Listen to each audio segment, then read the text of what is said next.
but you're still going to have somebody like the ruler of a state the size of a nation is going to have one. But there aren't going to be many of those, and so you'll be able to use those in scenes, but they're not going to materially change things. How about shotguns? It seems like a lot of downtimers seem to enjoy shotguns. Are we going to be able to mass produce those? Do you think? Does anybody not love a shotgun? Well, Rate of fire will. out in India, the Mughals are mass producing guns. Okay. That is the weapon that's getting up last time. It's going to be their thing. And they can throw a lot of mid-tech labor at it. Okay, L.C. Smith? I believe that's a shotgun. No, it's a typewriter. It is. Okay. It's too early. We had one. Shotguns are like the AKs, they're simple. The issue with the shotgun is not the shotgun. The shotgun is not the problem. It's the shell.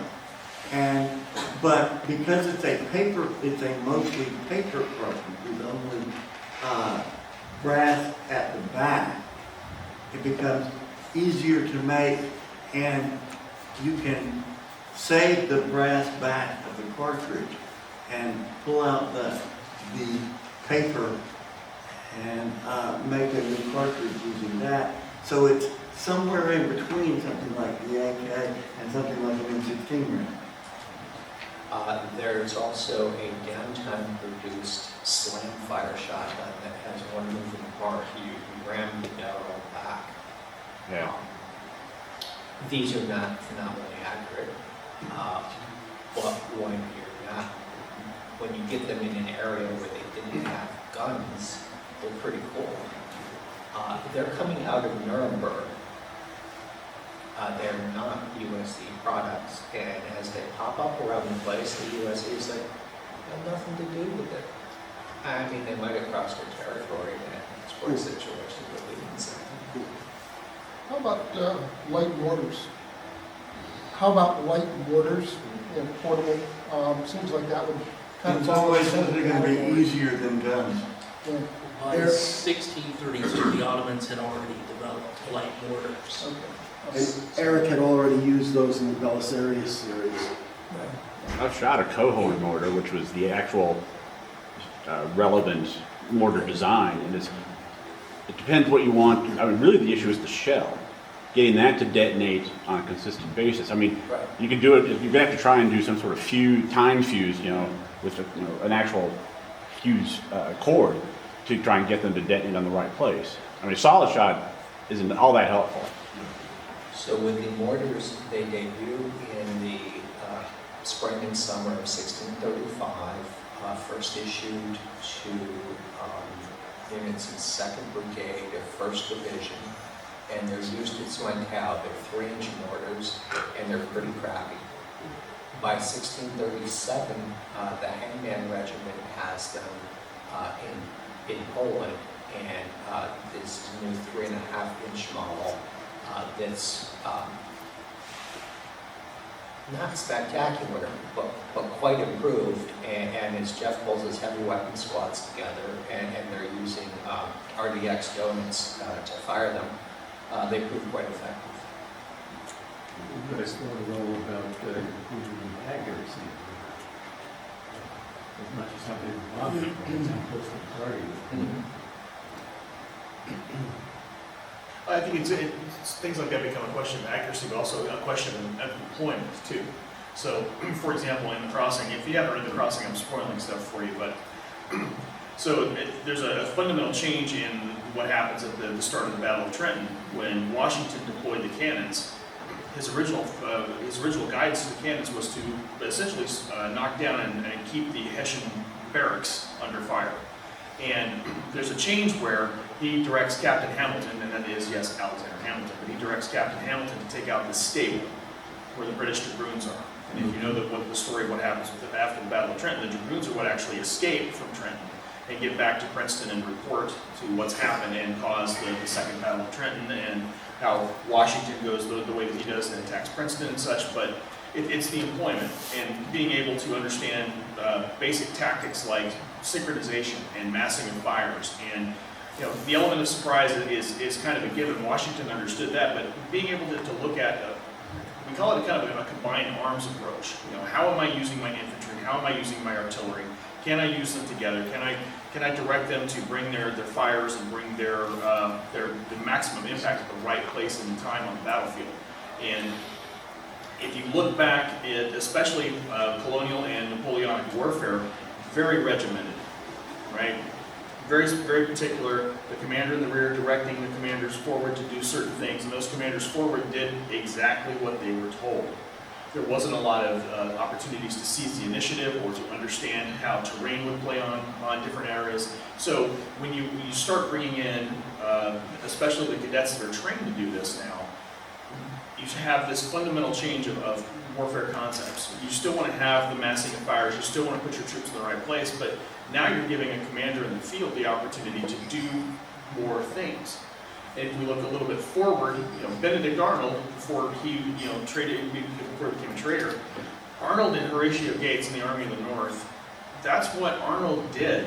Arnold, he seized the initiative a lot. He looked at the situation, he reacted, and then he reported back to Gates. Gates was kind of an ass, and Gates did not like that. Gates wanted, I want you to do what the hell I'm telling you to do. And Arnold basically is giving him the finger and saying, I'm going to do this because that's the impact we want to produce right over there.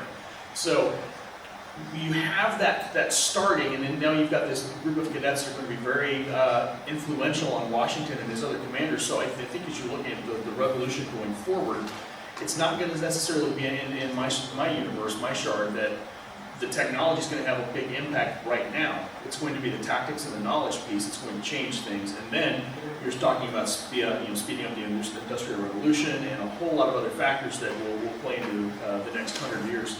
Okay, on Gates and Arnold, when I was in school, we were told, the story we got was that to a great extent what happened with Arnold was that he was jealous of Washington. Yeah. Well, he wasn't, and his big problem, but I don't want to sideline things because I'm going to talk about this in the next book. But We won't tell them. Arnold's biggest problem, what started him down the path, was that he believed that Congress was against him because of what Gates was telling him and what Washington was telling them, and that Congress was the one that was not promoting him.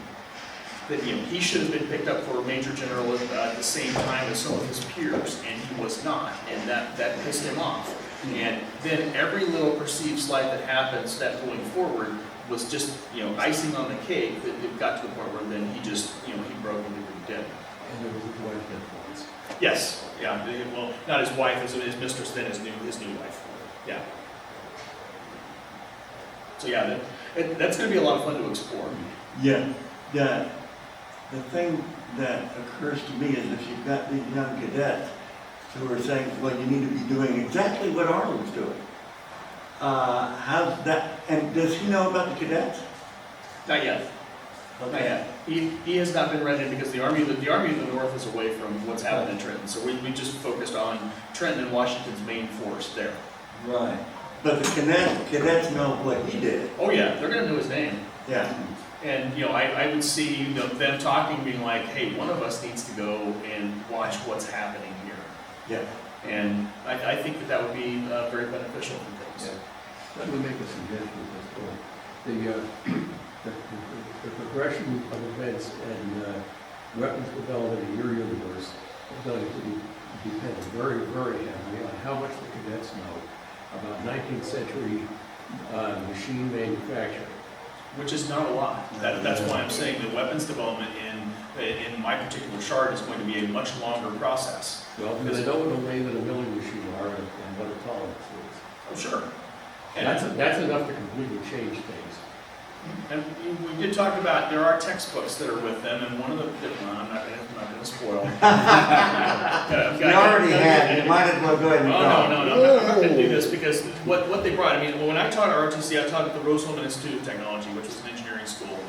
One of the last places in the country that actually had the first 2 years of ROTC mandatory for all their students. They were a huge feeder for the Corps of Engineers all the way through the 1990s. And so when I taught ROTC there in 2008, 2010. What school was that? Rose-Hulman Institute of Technology. It's in Terre Haute, Indiana. I'd never heard of it, but yet if you get the U.S. News and World Report, it's the #1 private engineering school in the country. And I had kids that were phenomenal who would be at a break on a ruck march and sitting down pulling out a textbook on differential equations. So, and I made the comment yesterday, there's a couple of nerdy kids in this squad, so there's going to be some books. But it's the opportunity. They're not going to know a lot about the manufacturing process, but there are people around there that will know the manufacturing process. Getting things to Jefferson and getting things to be broken down and looked at, those are going to be important things, but they're not going to immediately affect the outcome of the American Revolution. It's going to be the tactics, it's going to be the employment, it's going to be the political and social changes that are going to be happening, that I foresee happening in the universe. So there's certainly the opportunity for that to happen in the next 30 to 50 to 60 years. But, for example, I don't see the War of 1812 happening again. Okay. I don't. All right. Because I really want to kick the British ass. So, I think that there's ways to go forward. It's just, again, I'm looking at it from the perspective, yes, their technologies will have an impact. We will see things happening because of what they brought back with them. But right now, it's more about their knowledge, their procedures, their understandings, and their context, and the things that they bring just by being there. Go ahead, Doc. Well, one of the interesting things, and it's in the Belisarius series that I first picked up on this, uptimers may know what can happen, okay? Like in the Russian thing, a flush toilet, okay? But it still stinks. Right, They know right. what, but they don't know how. Right. But downtimers are no less intelligent than we are, than uptimers are, just different education system. And in the Belisarius series, the naval engineer, et cetera, was like, it's no big deal. I know now that it can happen, and how I get from here to there is just practice and experimentation. And I think that's one of the issues that you and what you're talking about will run into. The downtimers in the colonial era will now know that this can happen, but how do we get from here to there with current technology is going to be the challenge, and for a reader, the fun of discovering how you solve those problems. I agree. I think that in 1632 Shard, we're seeing both the weapons development and all of these other military skills. We have a tendency to focus on stories about getting our favorite firearm reproduced by downtimers. And there are reasons that most of those are privately funded efforts, and that the government is sticking to a few calibers and to what are essentially still downtime weapons. But in the U.S. Army, you have Leonard Torstenson leading it, who's an artillery specialist, like probably the top artillerist in the world. And Frank Jackson, who's a sergeant from the Vietnam War, as his advisor is setting things up. And they build a combined arms army from the beginning, where a 1,000-man regiment is 400-man infantry companies and a 200-man artillery company. And they've gone combined arms since, October of 1633, and they're getting rather decent at it. And they still have the ability, for example, at Linz, for Stearns to say, I'm going to yank the artillery companies from all 10 regiments and build a grand battery because I want nobody coming through that defile.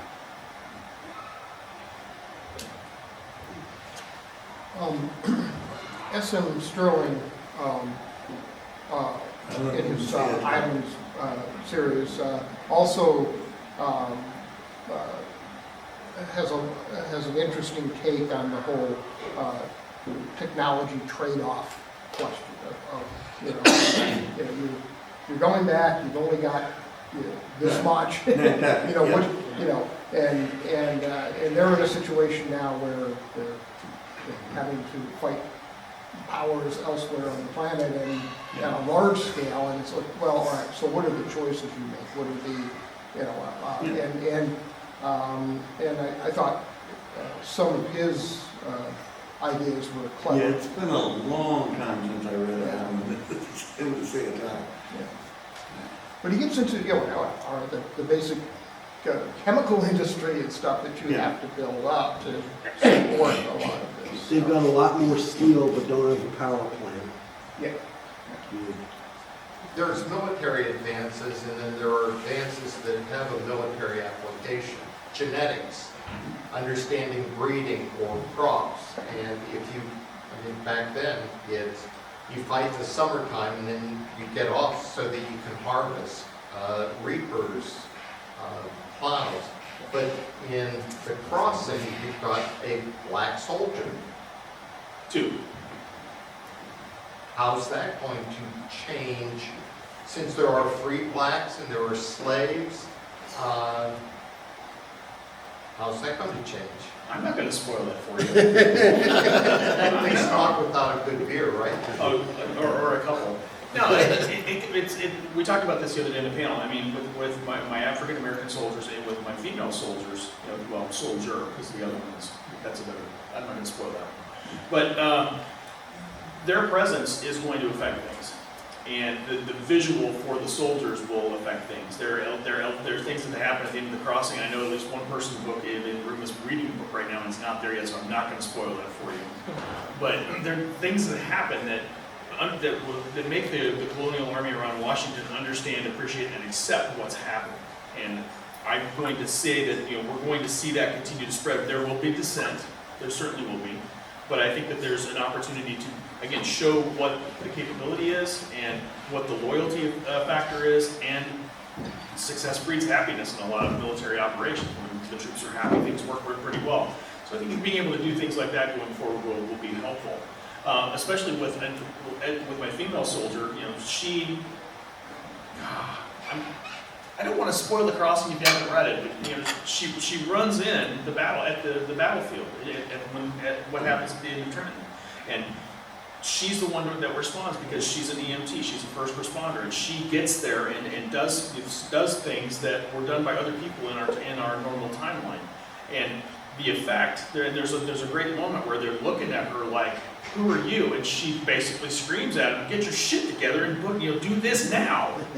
And they do it because she has a command presence, and it's not, oh, look at me, no, she's right there in their face. You need to go and do this. The fun fact is that the girl that's based on is about 4'9", and she would scare the hell out of me sometimes. So, I think presence has a lot to do with it, and Kim, it's certainly going to be something I want to explore because. I think there's going to be a lot of acceptance, but there will be dissent and conflict, and if we don't have a good conflict, we don't have a good story. So there'll be some stuff I'll play with. Remember that there are a whole lot of people whose livelihood is utterly dependent on the practice of slavery, and those people aren't going to give it up. They're going to look for any excuse, any reason, whatever she did doesn't count. Oh no, I know. But I'm also, and this is one of the things that Eric challenged me too. He was like, I want a hopeful alternate history of the American Revolution. All right, so Yeah, one hopeful. good. Well, this isn't military technology, but one of the things that made slavery profitable was the invention of the cotton gin, which was by his wife, by the way. Right. That's really, really, really easy. I certainly hope your cadets don't have this bright-eyed, oh, there's a way to get those seeds out easier and you can make gun cotton. And guess what? The unintended consequences. I mean, Jefferson had a nail-producing factory on his farm at Monticello, and he had 10-year-old kids doing it. In fact, there was this horrible incident where one kid picked on another, the kid couldn't make his quota, he got punished, and so he killed the other kid. I mean, that really happened. But that was like a nail factory. So. I'd like to point out that Some child labor laws would be helpful. When you're attending, it's a little silly. Or just ending slavery might have quite a bit. Yeah. Well, what changes would lead to making slavery not profitable? I mean, what path can you take in development consciously that would undermine the premise? You know, the horrible, the truly horrible thing is that you can make slavery less profitable. You can't make it unprofitable. Even with today's technology, slavery is actually profitable for the slave owner. It sucks for society as a whole, but for the person who owns the slave and getting that labor without having to pay for it, it's actually still profitable. And that's why it still exists, even though it's under different names. Yeah, the ability to produce agriculturally, I mean, whether it's with additional equipment or better practices, would certainly be something that, you know, if they're able to get more money, make more yield off of things, that would help. One of the cadets is a farm kid. Also like to point out that not all military have weapons.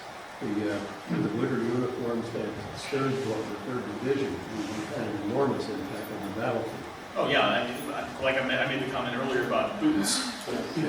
The difference in footwear and the approach to how that is built and performed and how it laces would be a big change. A big change to the colonial time. Did any of the cadets have a union background, a labor union background? You know, there's a couple of the cadets that come from the Northeast that, you know, I haven't delved too much into individual backstories with them because of what was happening with the idea of just focusing on essentially that 2-week period in 1776. I would imagine that they probably do. And Eric, as my muse sitting on my shoulder would probably be like, "You need to do that one too." So, yeah, I think it's certainly a possibility. I mean, again, we're talking about, you know, eight very idealistic college students with 21st century views on things that they're going to face a lot of significant challenges, but they're going to have the ideals that they want to continue to push forward. And, you know, I see a lot of challenges. You know, I see when my female soldier gets to Thomas Jefferson's, you know, his place at Monticello, I see them having a lot of arguments. And a lot of fun.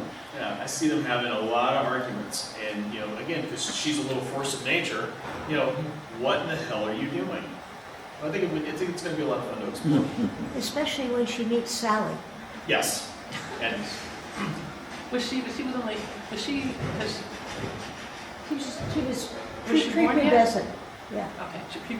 at least. Although there's, as I understand it, there's still some question as to whether Sally Hemings was his Yeah. versus his brother's. Genetically, they She are was on. his. They found her Yeah. room in Monticello. Yeah, yes. She was his. oh yeah. You know, historically, disease non-battle injuries, DNBI, have killed or wounded more soldiers than actual combat.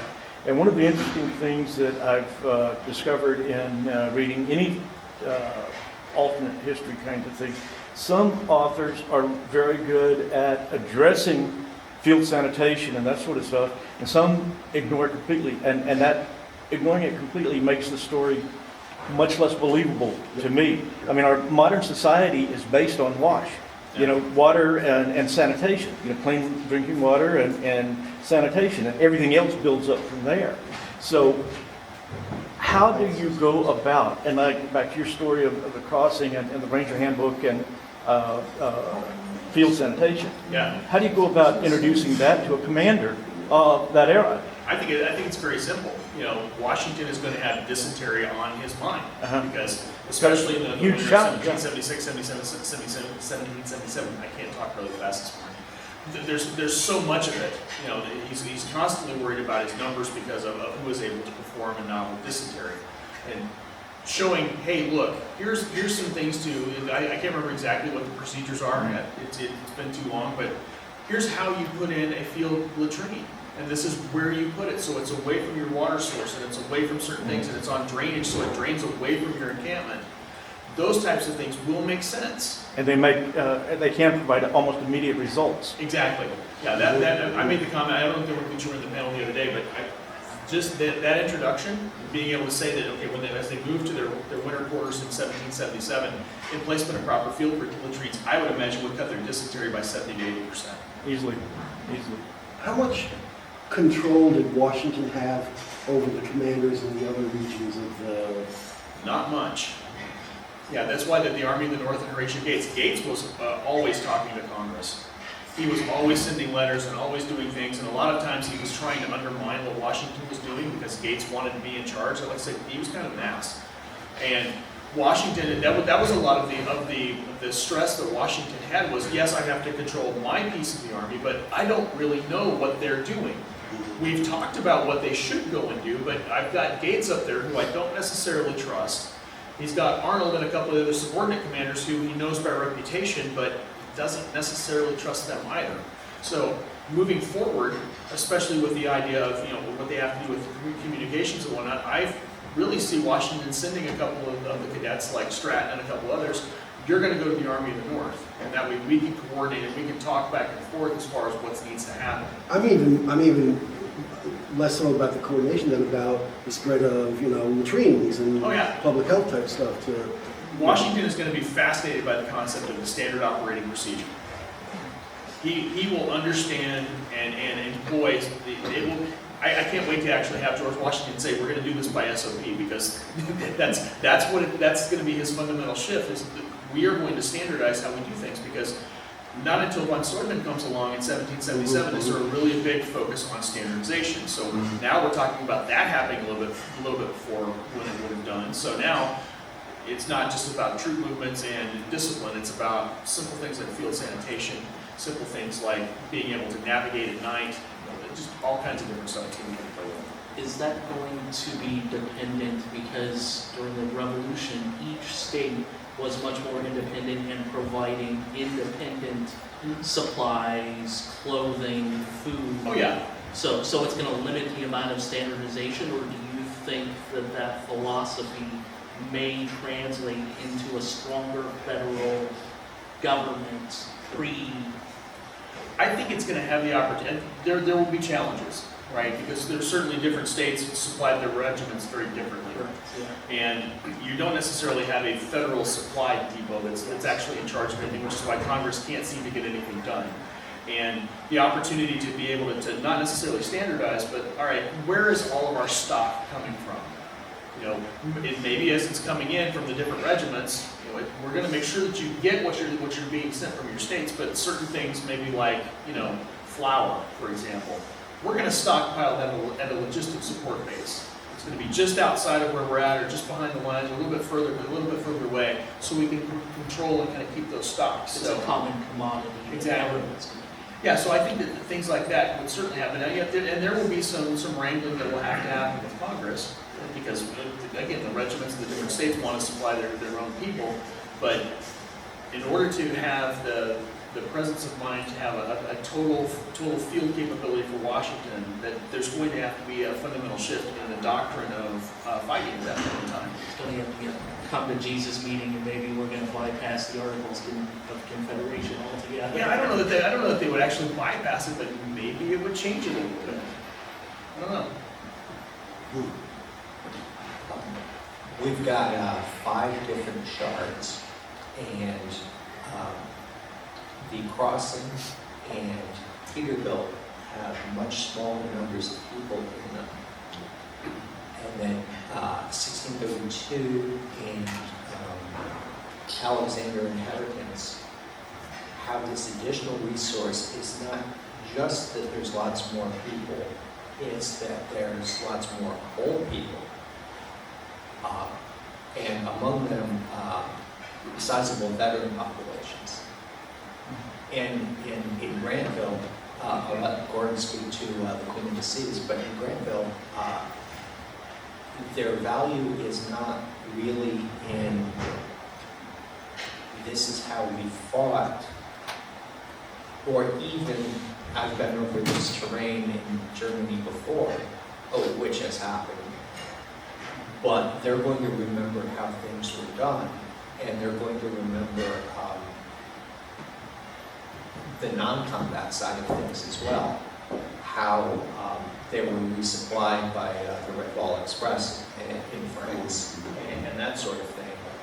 And, you know, the only difference between them and Frank Jackson is Frank was in Vietnam. And he's going to have the same basic lessons that there's this big supply line behind us. And in 1632, you've probably still got more trigger pullers than you do support personnel.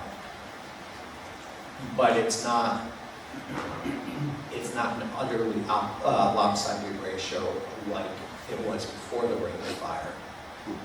And with what we see the USC doing with kind of standardized SRGs and that sort of thing is they've got a mechanism. You haven't seen a lot about it, but you've seen that it has to exist for getting all that stuff to the front, because Jeff is perpetually recruiting, you know, his regiment 30% high, and he gets heavy weapons when he wants them. The whole idea of the tack rail is one of the more ingenious things in the whole universe. You know, using lawn tractors, et cetera. That just tickled my fancy for some reason. And I used to command a couple of medical companies, so I know about moving stuff. So yeah. Yeah, somebody asked me not long ago, because I was a tanker before I went into space operations in the Army. If I was My gonna- condolences. If I was going to bring in tanks to the American Revolution, I was like, no. I don't see why not. No. They have the turtle, why not bring in the tank? I'm not bringing in the turtle, no. Tanks Not- were not in always bats, 1777. big ass targets to me. Yeah, one thing that's not obvious is that the Alexander universe in 1632 had one very powerful resource that the others don't, and that is the existence of machine shops. And I think it's hard for anybody to understand the enormous impact machine shop technology has if you've never worked with it. You can make goddamn near anything if you have a lathe and a milling machine. Yep. And you can reproduce yourself. I mean, Well, that's You can, you can, including a lathe and a milling machine, Yeah, yes. among the things that you can make. Precisely, I may have pointed that in a couple of my stories there. But the first major industry that's founded after things settled down is the machine tool manufacturing industry. Brown and Sharp and Hudson there. And that's when the population of machinists begins to increase and the number of machine shops increases. And that is where the Industrial Revolution becomes able to stand on its own feet in that universe. I haven't seen that happen yet in the Alexander universe, but I think it has to be done. It has, but mostly off stage. There are the machine shops on the Queen, yeah. and they have produced machine shops. They have produced machine shops that were left in New America. So basically, you've got two centers, but that's not all of it. They're selling parts to individual locals in Rome, in Sicily, in the USSE, and they're using those to make. So it's not centralized. It's not just the uptimers that have it, or even the uptimers and their immediate allies. It's anybody who can pony up the cash can get the basic gears and cams and so forth to make not the good stuff, not the computer-controlled, very exacting lathes and so forth, but the stuff that was used in the 1920s. Yeah. Well, machine tool technology was ensured by 1880. Yeah. Very little changed after that when they put in automatic controls. And by the way, one foreign place that is building a machine shop in Canada is the Arsenal in Venice. They've ordered machine tools from Venice, from Portugal. Cool. What percentage of the population, whole population on the Queen of the Sea, would you say is senior citizens, and specifically senior citizens who might die within the first 6 months or a year? Because it's got to be a lot more than in Grantville. Yeah, it's more than in Grantville. It's We actually worked it out, but I don't have the figures in my head right now. But basically, it's about 30% of them are over 65. And then, that's the largest group. Yeah. After that, from 65 to 55 is the second largest group. So around 20%. And now by the time you get down to teenagers, they're like 2 or 3%. And kids, there are a few more because, they're on the cruise with their parents. But it is very heavily weighted. And a lot of those, we've already lost Willie Watson, who was the only person who had ever designed an actual airplane before the event. And it took him a few months to die, so there was time for him to pass on at least some. There's a lot of that in other places. You've got a lot of the people who know things are passing them on in the few months that they have. But a lot of them are proving that, they're not all dying, okay? Of that 30% that are over 65, probably less than 50% are on such urgent drugs that they're immediately going to die if you take away their drug. Or diabetics or something. Yeah, and even in the case of diabetics, you're going to you've got a die-off Yeah. right at the beginning, but if they survive that, by about 2 years in, they've got cow insulin, they've got pig insulin and fish insulin, and they're getting the filtration up. So after that, somebody who's a diabetic is probably going to have a good shot at living a fairly long life. It's gonna be the harder drugs to reproduce. The Nitroglycerin high and some blood of the other, pressure, Beta blockers. beta blockers, that sort of thing, that are gonna keep killing people off as they get older. And on the flip side of that, not to sound like a health nut, but a change in diet, Yes. Yeah, getting away from super processed foods and whatnot will have significant impacts long term. yeah. Yeah, But- diabetics losing weight will go a long way towards knocking down the diabetes. Yeah. I figured if I was in Granville when it first happened, that first winter would do a lot to make my health better. Either that or kill you. Yeah. But 60 pounds right there. Even in your university, one of the things that the kids are gonna be fully aware of is processing, canning, Oh, yeah. preserving, and that's gonna be another thing that Washington's gonna. Oh, absolutely, yeah. Yes, but that means that you're now you're eating processed foods again. But not the ultra highly processed stuff. They're not going to get Pringles in 1777, so. Yeah, and cabbage, sauerkraut is good for you. Yeah. But on the other hand, knowing that canning exists is different than being able to have mass-produced canning jars and a seal. Yeah. I mean, I have some of the old zinc with the glass lid in it, and as I understand it, never having used them for anything other than whatever, they used to have to wring a rubber down to make the airtight seal, and that's just not going to be there. But the Koreans are making kimchi, so if they could figure out how to do it, then. Yeah. Well, kimchi's just nasty sauerkraut. If it's A little more than that, whatever, yeah. I'm We're just gonna have an argument saying. on sauerkraut. Yeah. Fermented, it's not a problem. Yeah. We got about 5 minutes, guys, so couple questions from the audience. Yes, sir.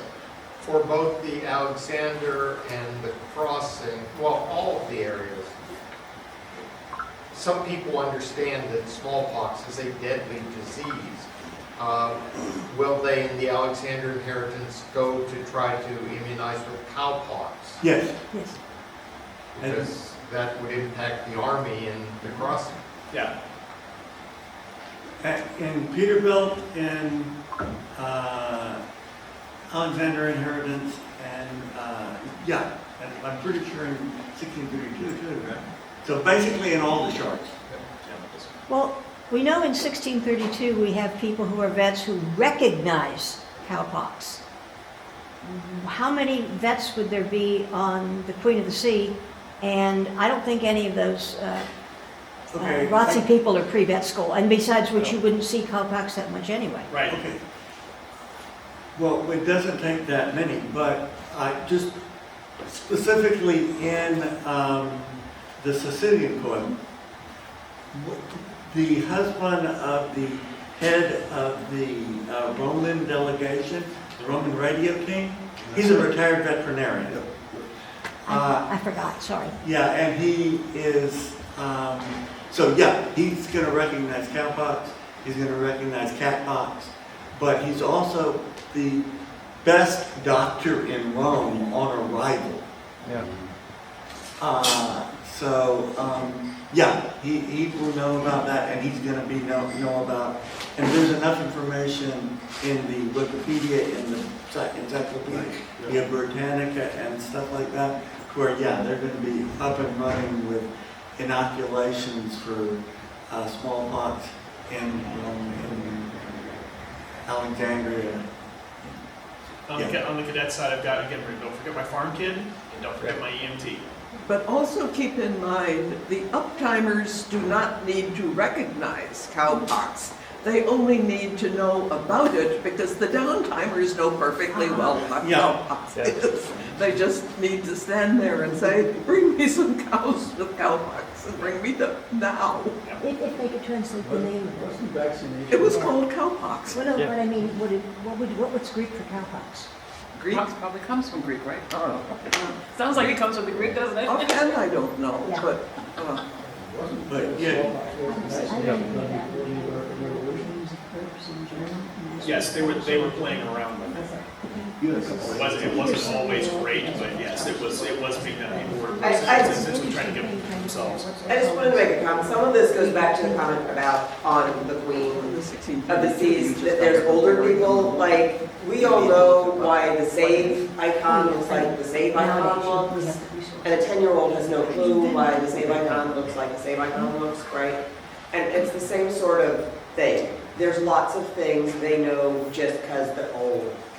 And it was regular stuff when they were little. So don't underestimate the knowledge of old folks. I mean, that doesn't count with the core, the cadets that are in there. But pretty smart kids. So. But some of them will have knowledge from grandparents and things who are like, this is why it looks that way. Yeah. Well, folks, thanks for coming. It's been a pleasure. I'm surprised at the attendance. And if you want to copy the crossing, I've got a table outside with Chris Kennedy, and I don't want to ship them home.